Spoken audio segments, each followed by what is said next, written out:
Al Qaeda के सरगना al Zawahiri की मौत के बाद भारत की खुफिया एजेंसियां भी अलर्ट हो गई हैं। आशंका जताई गई कि जवाहिरी के मरने के बाद अलकायदा के आतंकी इस्लामिक स्टेट और उससे जुड़े आईएसकेपी यानी इस्लामिक स्टेट खुरासान प्रोविंस में शामिल हो सकते हैं। और अगर ऐसा हो गया तो फिर अलकायदा और आईएसआईएस के आतंकियों का यह गठजोड़ पूरी दुनिया के साथ भारत के लिए भी बड़ा खतरा साबित हो सकता है। अलकायदा के आतंकी अगर आईएसआईएस में शामिल हो गए तो फिर उनकी ताकत कई गुना बढ़ जाएगी, जिससे पार पाना आसान नहीं होगा।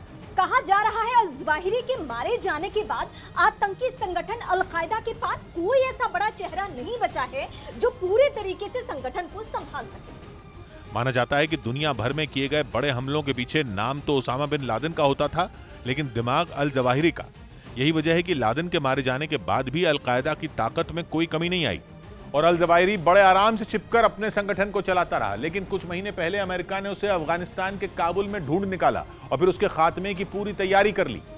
किसान ने उगाई फसल की कीमत तय करेगा किसान। किसान खुद अपना मालिक बनना चाहिए। फ्रीडम ऐप को अभी डाउनलोड करें और खुद अपना मालिक बने। और 31 जुलाई को अमेरिकी खुफिया एजेंसी CIA ने काबुल में अल जवाहिरी के घर पर ड्रोन की मदद से मिसाइल दाग दी। अमेरिका ने इस हमले में उसके मारे जाने का दावा किया। कहा जा रहा है कि जवाहिरी के मारे जाने के बाद अलकायदा के आतंकियों को एकजुट रख पाना आसान नहीं होगा। भारतीय खुफिया एजेंसियों के मुताबिक इस्लामिक स्टेट और आईएसकेपी इस मौके का फायदा उठा सकते हैं। खुफिया एजेंसियों ने आशंका जताई है कि अलकायदा के आतंकी इन खूंखार आतंकी संगठनों का हिस्सा बन सकते हैं। और इसी बात ने भारतीय खुफिया एजेंसियों के कान खड़े कर दिए, क्योंकि अलकायदा और आईएसकेपी दोनों ने भारत में आत्मघाती हमलों और गैर मुस्लिमों को निशाना बनाने की चेतावनी दी थी। और इसके लिए अल जवाहिरी ने कुछ महीने पहले कई वीडियो भी जारी किए थे। उसने एक वीडियो में हिजाब विवाद तो एक और वीडियो में जम्मू कश्मीर से आर्टिकल 370 हटाने पर जमकर जहर उगला था। जवाहिरी के उन वीडियो को अलकायदा के आतंकियों के लिए एक संदेश की तरह देखा गया था। वहीं इस्लामिक स्टेट खुरासान भी भारत में अपनी पैठ बनाने की कोशिश में है। खुफिया एजेंसियों के मुताबिक आईएसकेपी ने जम्मू कश्मीर में धीरे धीरे अपने पैर पसार लिए हैं। 2020 में लखनऊ और कानपुर समेत कई और शहरों से इस संगठन से जुड़े संदिग्ध गिरफ्तार किए गए थे। कहा जाता है कि यह आतंकी संगठन भारत में गज़वाए हिंद एजेंडे के तहत युवाओं को आतंकी बनाने के प्लान में जुटा है।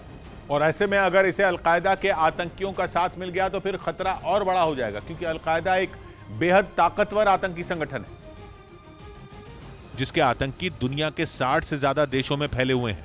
कहा जाता है कि अलकायदा के आतंकी बेहद ट्रेंड होते हैं। साथ ही इस संगठन के आतंकी आधुनिक हथियारों से भी लैस होते हैं और उन्हें आत्मघाती हमले करने में भी माहिर माना जाता है।